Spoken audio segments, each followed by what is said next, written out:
So we just had our part 1 of the person you like is into F1. What should you know? So welcome to part 2. Welcome back.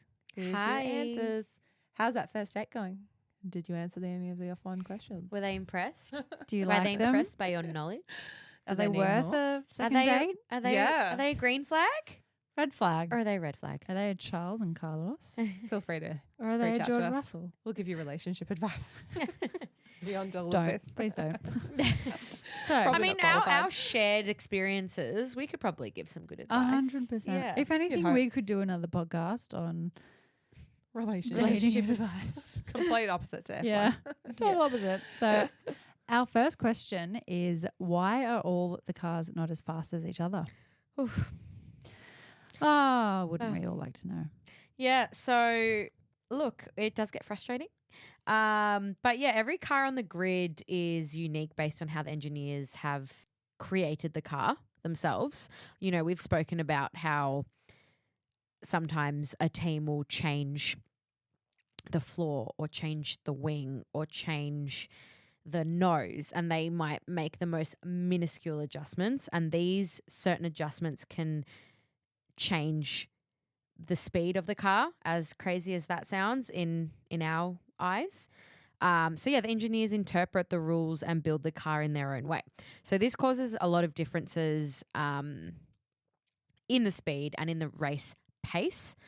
Obviously, the cars are very light as well. This is something where the weight of the drivers come into play as well. The lighter the driver, the lighter the car is, the faster you'll go.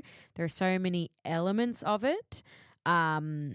One big thing as well is how much money a team has will determine how much money they can put into the car. Mind you, there are salary caps, but they can spend money. They can spend the money in on it. Smarter way. I find it so interesting that there are so many rules and regulations around building the car, but there is such a big difference in the pace. It was like back in the 1930s, it was like there was basically no rules and regulations. 1950s. Yep.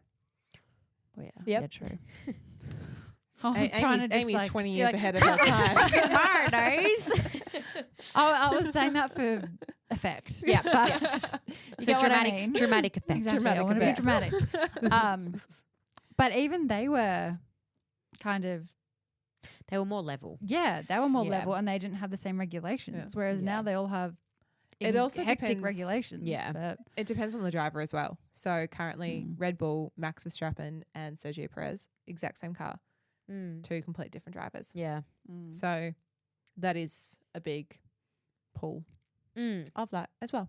The speed thing is something that does drive us all crazy. You know, not last season, the season before, when Mercedes was doing so well because they had a better car, and now Red Bull are the ones that have this rocket that they've built. Red Rocket ship. Bull just nailed the new regulations when they came in, and then poor Everyone else Mercedes got left couldn't get- behind. no one else could get it right. Poor So- Toto. Maybe they Speaking had of insider. wins, what is the difference between a driver's championship and a team's championship? Well, one's with the drivers, one's with the teams. Also Yeah. known as the To put it constructors. simply.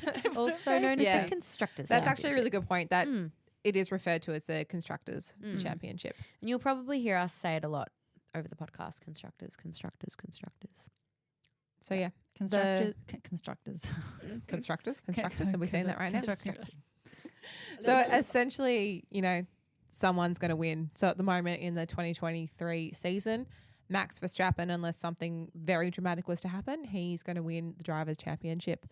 And also he drives for Red Bull. They've obviously been performing really well. So Red Bull is likely to win the team championship as well. Unless Sergio doesn't make it out of Yeah. Q Unless they do something bad. qualifying for. So how they do that as well is you win points if you finish in the top 10, and it's all scaled back.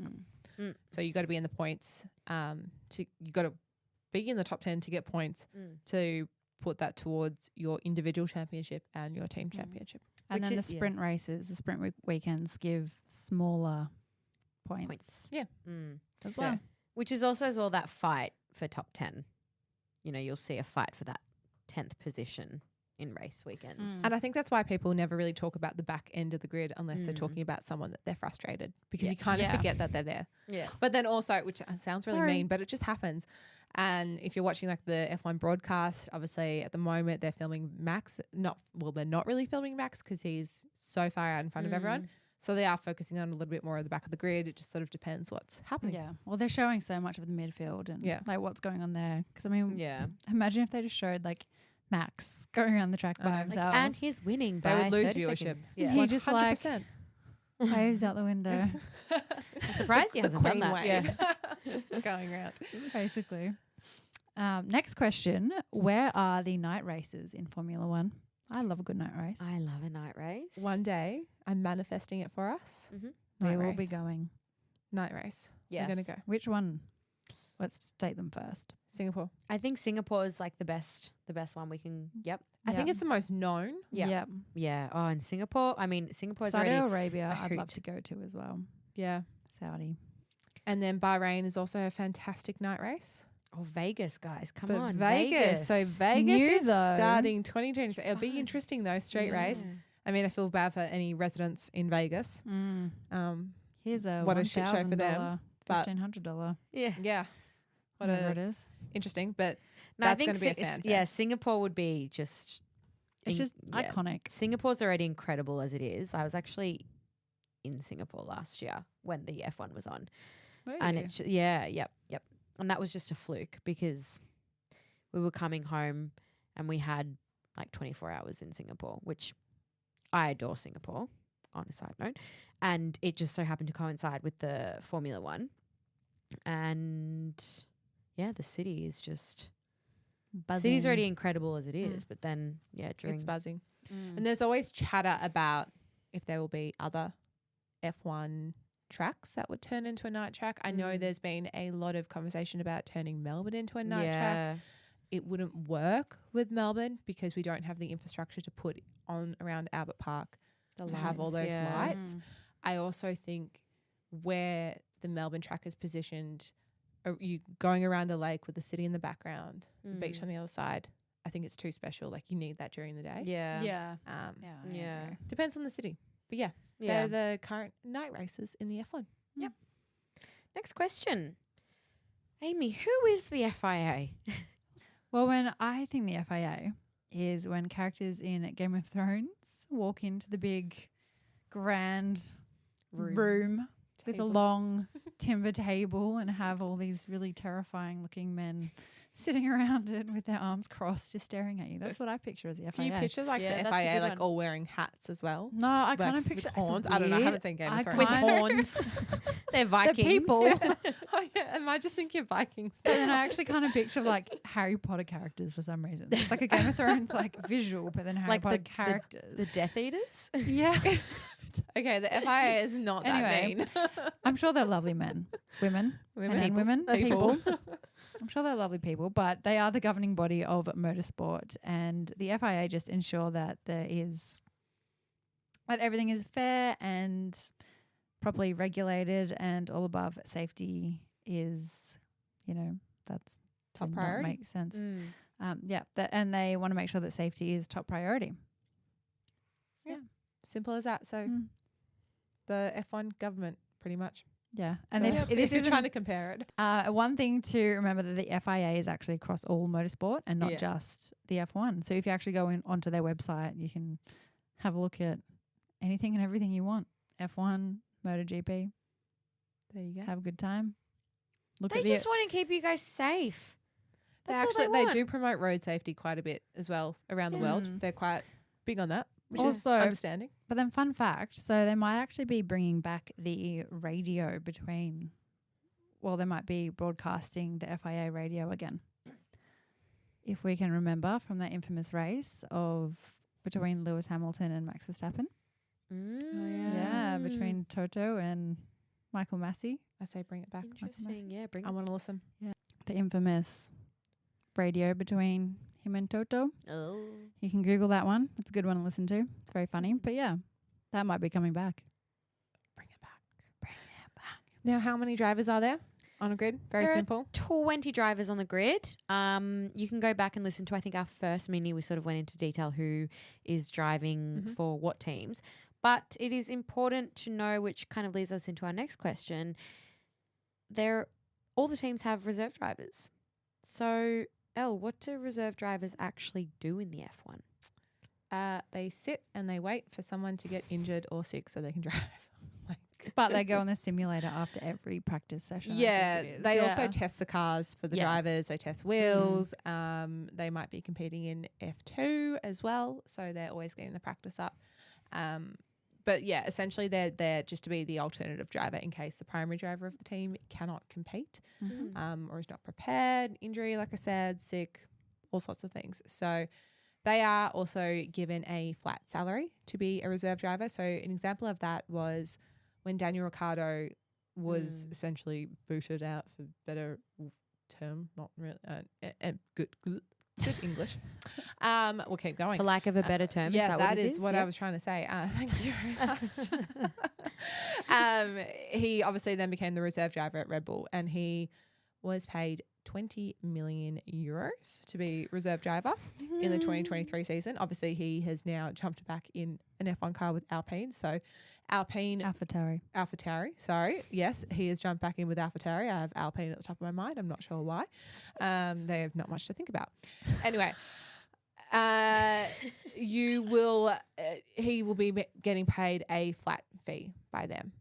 So he'll be getting extra money. And also there's incentives if like the reserve driver does win or compete, they get little bonuses as well. If an actual driver's sick on a weekend or something and then they have to step in. Yeah.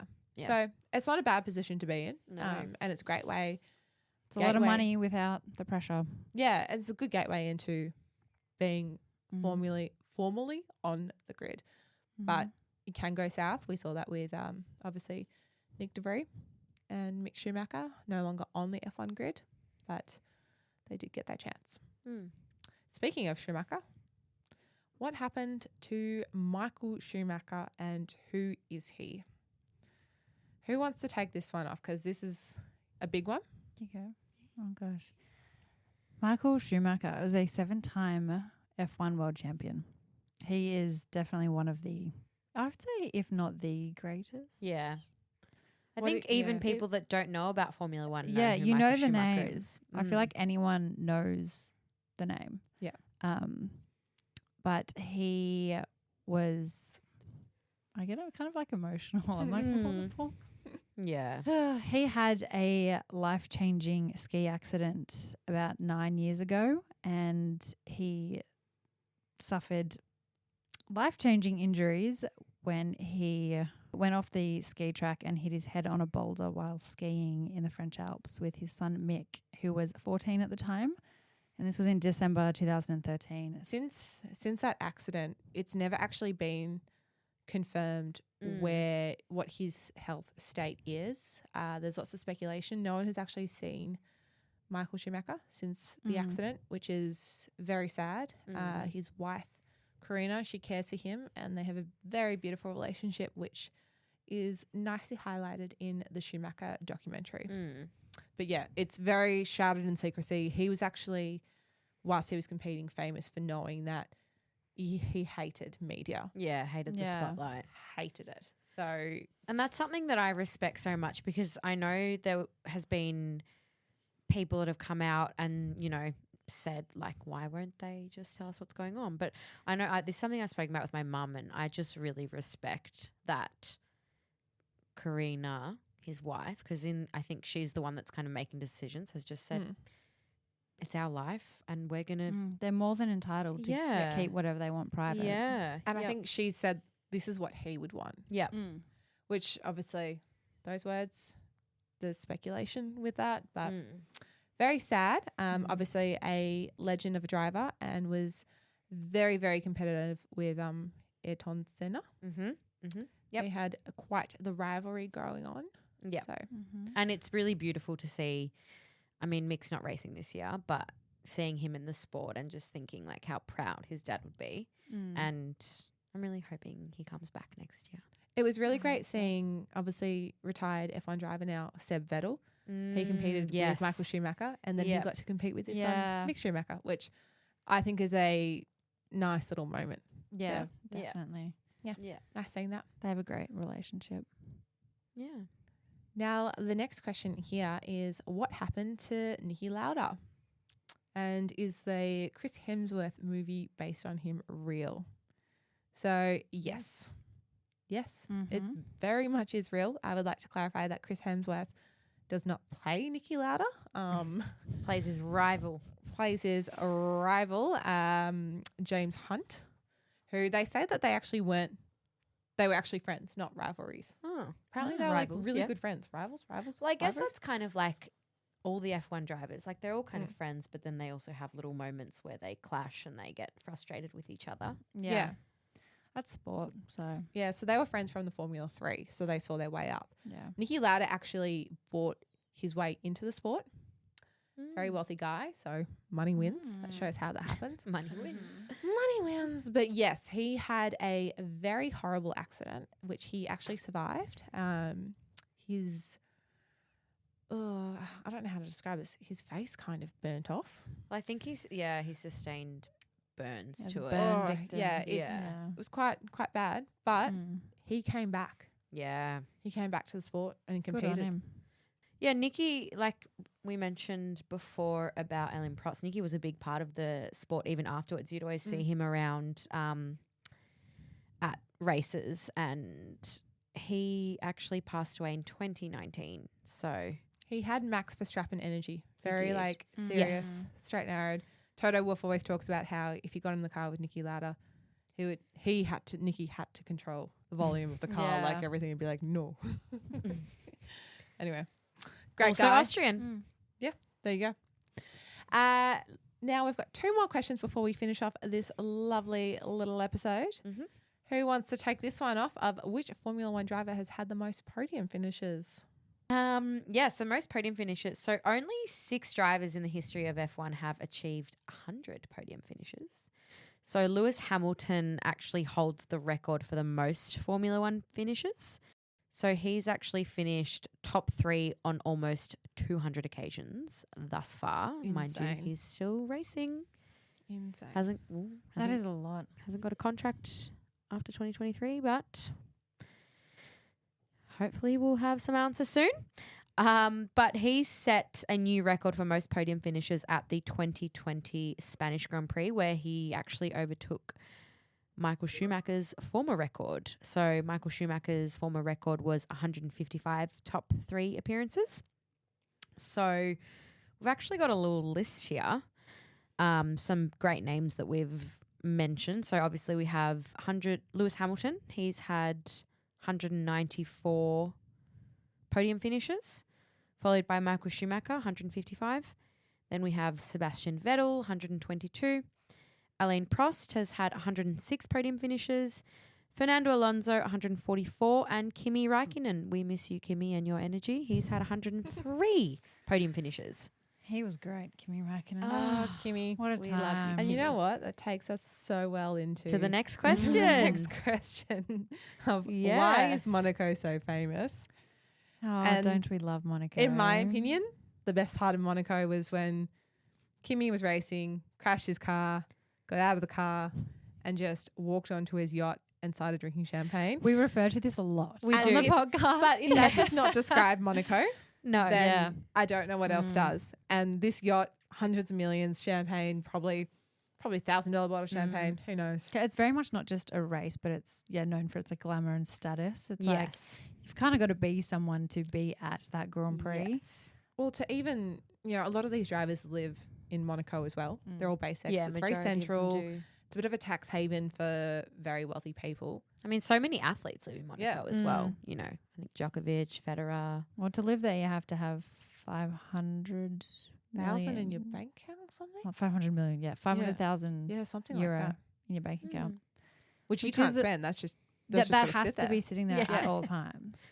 which is crazy. Oh. It's very, and very another fun glamorous. thing, apparently residents of Monaco can't actually gamble in the casino. Yeah, no, they can't. How interesting is that? Because they're above that. Yeah. They don't That's- need that's to a gamble tourist their trap. money. It is a tourist It's a tourist trap. So the course itself is obviously it's an interesting one because the actual race can be quite boring because you can't overtake. Yeah. That's why we love the qualifying is so much more fun, Qualifying for Monaco is the most interesting part. especially when it's wet. Oh, Yeah. And yeah, it's just a very famous, glamorous track. Yeah, we love it. We'll be We there do. one day. We so will be day. We're manifesting. We are. Yes. Well, I hope you guys enjoyed this lovely mini. You've taken the knowledge. Part 2, mini part 2. Part 2. You've taken that knowledge and you're implementing it on your date. We want to hear how. Yeah, let us know. If How you that need a went. part 3 as well, Yeah. you can do part 20. I would Part 20, we could get going. I would We'll love keep going. I would love someone to message us like midway on a date, running to the toilet. 1 second, let me just check. Honestly, and see what if- the answer is. If you have questions while you're on a date, message us because we have 3 of us on Yes. the Instagram. Yeah. So one of us will be on it at some point and we can help you out. Yeah, Yeah. definitely. Definitely. Give us an Instagram call. Imagine that. A call. A call. Help me. Video chat us. Someone. Well, we hope you enjoyed that mini and we will be back with you next week and we will see you next Next time. Well, we won't see post you. race. I know. You'll I don't hear know us. why. You'll hear us. You'll hear us. You can see us if you want. We can't see you. You can see us on our Unless you- socials. Where can people find us? Paddock 43 podcast, which is where you'll be sending Your questions. and those All your DMs about your questions. dates. I really want someone to go on a Yeah, date same. and tell us how you went. Yeah, same. I'll be waiting for it. It's like the Okay. lady that had the F1 themed wedding. Maybe that'll be you after this. Oh, God. I love Alright. F1, but I don't think I could do that No, absolutely not. unless I was marrying a driver. But Oh, Yeah. God. I also have a boyfriend, so love you, David. All right, on that track, on that note. That note. Good night, goodbye, good morning, enjoy Hello, your day. Auf and Wiedersehen. ciao. Bye. Toodles.